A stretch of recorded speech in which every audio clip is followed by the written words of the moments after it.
के चमत्कार की पूरी कहानी विस्तार से सुनिए। एक समय की बात है, एक छोटे से गांव में रवि नाम का एक गरीब किसान रहता था।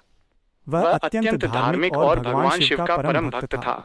उसकी श्रद्धा इतनी गहरी थी कि वो हर सुबह अपनी झोपड़ी के पास एक छोटे से शिवलिंग पर जल चढ़ाया करता था। उसके पास धन दौलत कुछ भी नहीं था, लेकिन उसके मन में असीम शांति और संतोष था। वो बस एक ही कामना करता था कि किसी दिन उसे भगवान शिव के साक्षात दर्शन हो जाएं। गांव के लोग उसे अक्सर पागल कहते थे कि अरे रवि, तुम क्यों अपना समय बर्बाद करते हो? भगवान भला किसी को ऐसे ही दर्शन कैसे दे सकते हैं? लेकिन रवि किसी की नहीं सुनता था। वो अपनी भक्ति में लीन रहता था। एक दिन गांव में बहुत भयंकर सूखा पड़ा। फसलें सूख गईं, जानवर मरने लगे और चारों ओर हाहाकार मच गया। रवि ने देखा कि उसके गांव के लोग भूख और प्यास से मर रहे हैं। उसका दिल पसीज गया। उसने अपनी झोपड़ी में रखे थोड़े से अनाज को भी गरीबों में बांट दिया। अब उसके पास कुछ नहीं बचा था, लेकिन फिर भी उसका विश्वास नहीं टिका। वो अपनी उसी छोटी सी जगह पर बैठकर भगवान शिव का ध्यान करने लगा। उसने मन ही मन प्रार्थना की, हे भोलेनाथ, मेरे गांव पर कृपा करो, इस सूखे को समाप्त करो। अगर आप मुझे दर्शन नहीं दे सकते तो कम से कम मेरे लोगों को बचा लो। कई दिनों तक रवि ने अन्न जल त्याग कर भगवान शिव का अखंड ध्यान किया। उसकी भक्ति और निष्ठा इतनी प्रबल थी कि कैलाश पर्वत पर बैठे भगवान शिव को भी हिलना पड़ा। माता पार्वती ने देखा कि भगवान शिव के चेहरे पर एक अजीब सी बेचैनी है। उन्होंने पूछा, प्रभु क्या बात है? आप इतने विचलित क्यों हैं? भगवान शिव मुस्कुराए और बोले, प्रिय पार्वती, पृथ्वी पर मेरा एक भक्त है जिसकी भक्ति ने मुझे विचलित कर दिया है। उसका नाम रवि है और वो अपने गांव के लोगों के लिए मेरे दर्शन की कामना कर रहा है।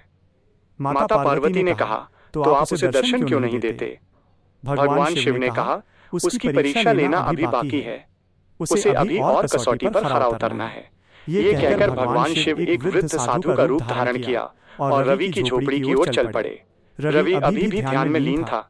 साधु उसके पास आए और बोले, पुत्र, मैं कई दिनों से भूखा प्यासा हूँ। क्या तुम्हारे पास मुझे देने के लिए कुछ भोजन या जल है? रवि ने अपनी आंखें खोली। उसने देखा कि सामने एक वृद्ध साधु खड़े हैं जिनके चेहरे पर तेज है। रवि ने कहा, क्षमा करें महाराज, मेरे पास इस समय कुछ भी नहीं है। मैंने अपना सब कुछ अपने गांव वालों को दे दिया है। साधु ने मुस्कुराते हुए कहा, तो क्या तुम मुझे ऐसे ही भूखा प्यासा मरने दोगे? क्या यही तुम्हारी भक्ति है? रवि का मन विचलित हो गया। उसने सोचा, ये तो मेरा धर्म है कि मैं किसी भूखे को भोजन दूं। उसने साधु से कहा, महाराज, मेरे पास एक ही उपाय है। मैं आपको अपनी भक्ति का फल दे सकता हूँ। मेरे पास कुछ नहीं बचा सिवाय मेरे शरीर के। साधु ने मुस्कुराते हुए कहा, ठीक है, तो तुम मुझे अपनी भक्ति का फल दे दो। रवि ने कहा, महाराज, मेरी भक्ति का फल? वो तो मैं भगवान शिव को अर्पित करता हूँ, मैं उसे कैसे दे सकता हूँ? साधु ने कहा, अगर तुम मुझे अपना भक्ति का फल नहीं दोगे तो मैं यही प्राण त्याग दूंगा। रवि दुविधा में पड़ गया। एक तरफ उसकी वर्षों की भक्ति थी जिसका फल वो भगवान शिव को अर्पित करना चाहता था। दूसरी तरफ एक भूखा प्यासा साधु उसके सामने प्राण त्याग रहा था। रवि ने सोचा, अगर मेरी भक्ति से किसी का जीवन बच सकता है तो इससे बड़ा पुण्य क्या होगा? उसने साधु से कहा, महाराज, मैं आपको अपनी भक्ति का फल देने को तैयार हूँ, लेकिन बदले में आपको मेरे गांव पर कृपा करनी होगी और इस सूखे को समाप्त करना होगा। साधु ने मुस्कुराते हुए कहा, तुम्हारी शर्त मुझे मंजूर है। जैसे ही रवि ने अपनी भक्ति का फल साधु को देने का संकल्प किया, एक चमत्कार हुआ। साधु का रूप बदल गया और उनके स्थान पर भगवान शिव अपने दिव्य स्वरूप में प्रकट हो गए। उनके गले में सर्प, सिर पर चंद्रमा और हाथ में त्रिशूल था। उनके दर्शन पाकर रवि भाव